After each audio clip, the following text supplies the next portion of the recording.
안녕하세요. 예, 반갑습니다. 예, 반갑습니다. 자, 어떤 종목입니까? 예, SK 하이닉스 얼마예요? 49,000원에 비중 40%입니다. 49,000원이요. 예, 예. 가지고 계신 지 얼마나 되셨어요? 그거 좀 한 2년 좀 넘었습니다. 이야, 지금 뭐 수익 그냥 쫙쫙, 예. 최근에 한 3일 한 3, 4일 그냥 3%, 4% 올라갔었는데 어떤 게 궁금하십니까? 그 왜 궁금하나 하면 지금 현재 제가 보고 있는 금액하고 거의 비슷한가 싶어가지고 예. 한 8만 한 2천원에서 8만 한 4천원까지 지금 보고 있는데 그거 혹시나 그 제가 잘 보고 있는 거 그게 제일 궁금합니다. 82,000원에서 84,000원까지. 예, 알겠습니다. 예, 목표가 한번 전략을 도와드리도록 하겠습니다. 이광무 전문가 연결합니다. 네, 안녕하세요. 시청자님. 예, 수고 많습니다. 네, SK 하이닉스 이름만 딱 먼저 들었을 때 이번 주에 제 이야기 듣고 사셨나라고 생각까지 했어요. 근데 가격을 보니까 정말 오랫동안 갖고 계셨네요. 예, 예. 근데 2년 동안 갖고 계시면서 97,000원대까지 봤다가 또 상당히 많이 내려왔었거든요. 예, 예. 그럼 어느 정도의 목표치를 좀 두고 보셨던 거 아닌가요?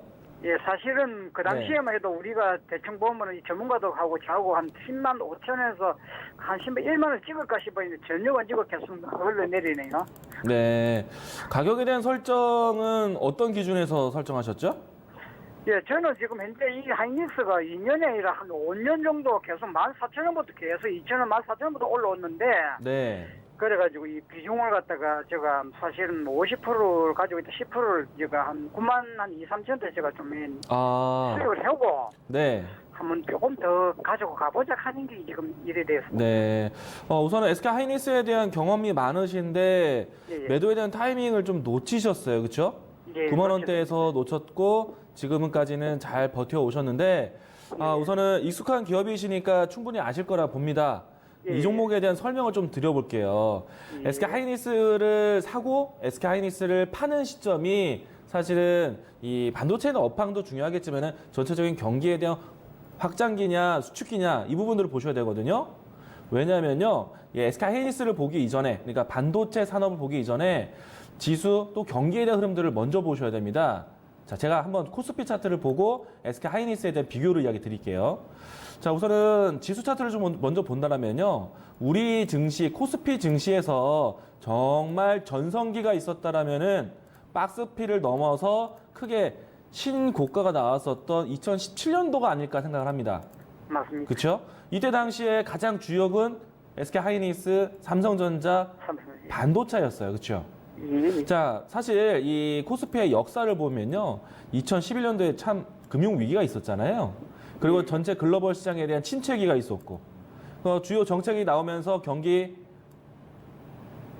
그러니까 이 회복기를 거쳤고, 지금은 다시 증시가 확장기로 접어드는 때에서 SK 하이닉스가 이때부터 해서 경기 확장과 함께 상승을 했습니다.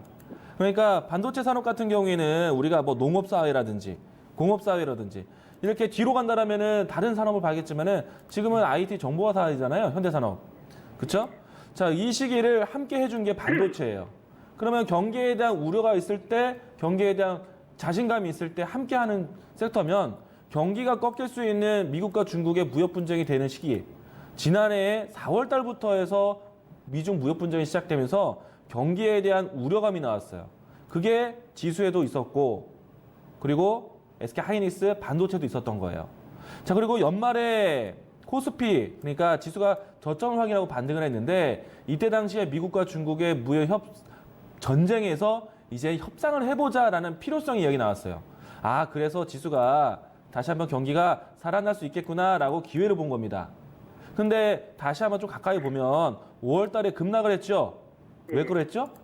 미국과 중국의 무역 분쟁이 협상이 잘 되지 않았고 화해의 사태가 나타났습니다. 다시 어려워진 거예요. 그리고 이번에 최근에 와서 G20 기간 동안에 다시 이 부분들이 협상이 되고 있는 과정인데, 참 지수의 움직임들은요, 경기에 대한 흐름들이 좋아지느냐 걱정되느냐 이 추이로 갔단 말이에요. 자, 이 추이를 반도체가 그대로 똑같이 하고 있습니다. 이번에 SK 하이닉스 주가 차트를 보도록 할게요. 자, SK 하이닉스 주가 차트를 보시게 되면요, 2017년도, 그러니까 좀 더 먼저 움직임이 나와서 16년부터 해서요, 17년도 상승 흐름 같이 해주었고요. 그리고 이 미중 무역 분쟁이 걱정되는 시기 때부터 해서 지수와 함께 실적은 나왔지만은 지수와 함께 하락을 했습니다. 그리고 바닥을 확인한 게 협상에 대한 과정이 필요하다고 인지될 때. 그리고 다시 한번 살아 돌아오고 있었지만 저점을 높여서 올라왔지만은 화이 사태가 떨어지면서 경기에 대한 걱정으로 해서 똑같이 빠졌어요. 그리고 이번에 G20에 대한 협상이 진행되면서 똑같이 살아 돌아오고 있습니다. 어때요? 시장 흐름 이해되십니까? 예, 예. SK하이닉스도 그런 흐름을 따라가는 거예요. 반도체는 왜 IT는 경기에 대한 가장 민감한 섹터이기 때문에 이와 같은 추이를 따라간다라고 보시면 되고요. 그러면 지금 위치는 SK하이닉스가 최근에 와서 뭐 감산 그리고 또 낸드 플래시 가격 상승 이와 같은 이야기와 함께 일본의 수출 반사 이익 이와 같은 내용으로 올라오긴 했지만 전체적인 추이를 따라갈 때는 결국에는 지수가 다시 한번 살아 돌아올 수 있느냐 경기에 대한 부분들이 다시 확장할 수 있느냐를 따라갈 거란 얘기예요. 제가 봤을 때는 지금은 저점이에요. 지수가. 미증시가 신고가를 가고 있습니다. 물론 이제 트럼프 정부가 어떻게 되느냐에 따라서 증시에 대한 신고가가 추이가 결정되겠지만은 미증시에 대한 방향을 따라갈 겁니다. 아무리 못해도 절반은 따라갈 거예요. 그러면 지수에 대한 상승세가 연 고점까지는 1차적으로 올라가야 되겠고요. 그 다음에 추가적으로 정치적인 뭐 리스크를 완화된다라면은 추가적인 상승도 나올 수 있겠죠. 그러면 당연히 시장에 대한 뒷받침을 누가 해야 됩니까? 반도체. 지수에 대한 상승 여력이 여전히 많아요. 그래서 이 상승 여력을 본다라면은 반도체는 지금 매도할 이유가 없다. 특히나 안타깝게도요. 우리나라 지수 상승 전성기를 맞이했을 때 우리나라는요. 자력으로 올라가지 못해요. 외국인의 힘으로 올라갑니다. 외국인의 힘으로 올라갔던 2017년도에 가장 많이 선택됐던 게 반도체예요. 자, 근데 다시 한번 외국인들이 우리 시장을 방문하고 있습니다. 반도체를 집중 매수하고 있어요. 매매별 이 동향 보시면요. SK하이닉스, 삼성전자 두 가지 섹터를 다 쥐고 있어요. 지금 매도할 이유 있습니까? 없어요. 그러면 주가적으로 했을 때 목표치는 어디까지 봐야 되느냐? 지금은요 지수에 대한 상승 곡선을 더 예상해 본다라면요 전고점 위치는 무난하게 넘어가야 됩니다. 그러면 그 다음에 움직임이 나온다라면은 지난해 상승 자리에서 박스권을 그렸던 위치가 있는데 이 라인의 박스권 상단까지는 보셔야 됩니다. 가격은 9만 원 정도 됩니다. 이때까지 좀 더 지고 가보실 수 있겠어요? 예, 알겠습니다. 네. 감사합니다. 저는 지금도 SK하이닉스가 싸다고 봅니다. 지수에 대한 자신감 가지시고 좀 더 자신 있게 들고 가셔도 되겠습니다. 아이고, 너무 감사합니다. 네. 오늘 좋은 일 많이 들었습니다. 감사합니다. 예, 수익 많이 챙기세요, 시청자님. 예, 감사합니다. 전화 주십시오. 예, 고맙습니다. 감사합니다.